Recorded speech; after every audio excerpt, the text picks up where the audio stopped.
NDA ప్రభుత్వం వచ్చిన తర్వాత అంటే ఏదైతే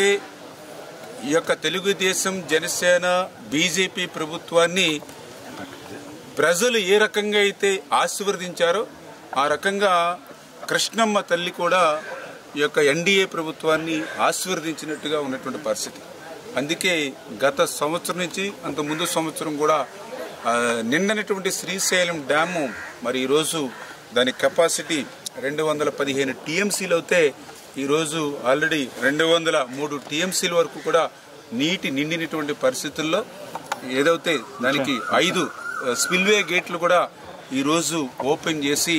5 స్పిల్వే గేట్లు ఓపెన్ ద్వారా కూడా కిందకి 1,35,000 క్యూసెక్కుల నీరు నాగార్జున సాగర్ ప్రాజెక్టుకి నిన్ననే విడుదల చేయడం జరిగింది. పైన పెరుగుతున్నటువంటి వరద నీటి ప్రవాహాన్ని గమనించుకుంటూ మిగిలినటువంటి గేట్స్ను కూడా ఓపెన్ చేసి తొందరలోనే నాగార్జున సాగర్ కూడా, ఎందుకంటే దగ్గర నాగార్జున సాగర్ 312 టీఎంసీల కెపాసిటీ ఉంటే మరి ఈరోజు చూస్తే 140 టీఎంసీల వరకు ఈరోజు నిండుకున్నటువంటి పరిస్థితి. శ్రీశైలం మరి ఆల్రెడీ ఫుల్ అయింది కాబట్టి తొందరలోనే నాగార్జున సాగర్ కూడా ఫుల్ఫిల్ చేసుకుని తద్వారా ఏదైతే కృష్ణా డెల్టా ఏదైతే ఉందో వారికి కూడా త్రాగునీరు సాగునీరు కూడా అందించేటువంటి విధంగా వీటితో పాటుగా ఏదైతే రాయలసీమ ఏదైతే ఉందో పర్టికులర్గా గత వారం రోజుల క్రితమే ఏదైతే శ్రీశైలంకి ఆ పైన ఉన్నటువంటి ఆలమెట్టి ద్వారా తుంగభద్ర ద్వారా ఏదైతే పెద్ద ఎత్తున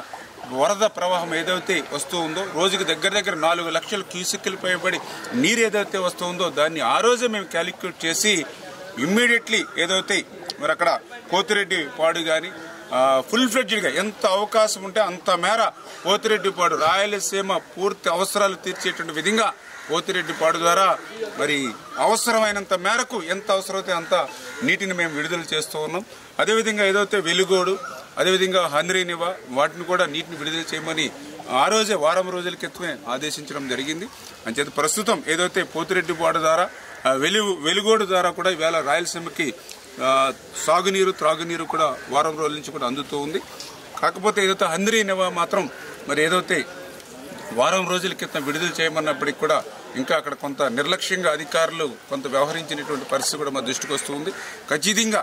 ఎవరైతే నిర్లక్ష్యంగా నిర్లిప్తంగా వ్యవహరించారో అధికారులు హంద్రీనివా విడుదల జాప్యం ఏదైతే చేస్తున్నారో వాళ్ళ మీద కూడా కఠినంగా మేము కూడా చర్యలు తీసుకుంటాం. అంటే ఏదైతే గత ప్రభుత్వ వాసనలు ఇంకా పోనటువంటి అధికారులు ఇంకా మోస పద్ధతిలో ఉన్నారు వాళ్ళందరినీ కూడా ఒక్కొక్కరిని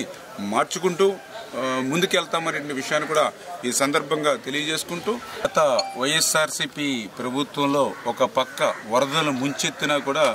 కనీసం ఆ రోజున్నటువంటి మంత్రులు కానీ ఆ రోజున్నటువంటి ముఖ్యమంత్రి కానీ ఆ రోజున్నటువంటి వైఎస్ఆర్సీపీ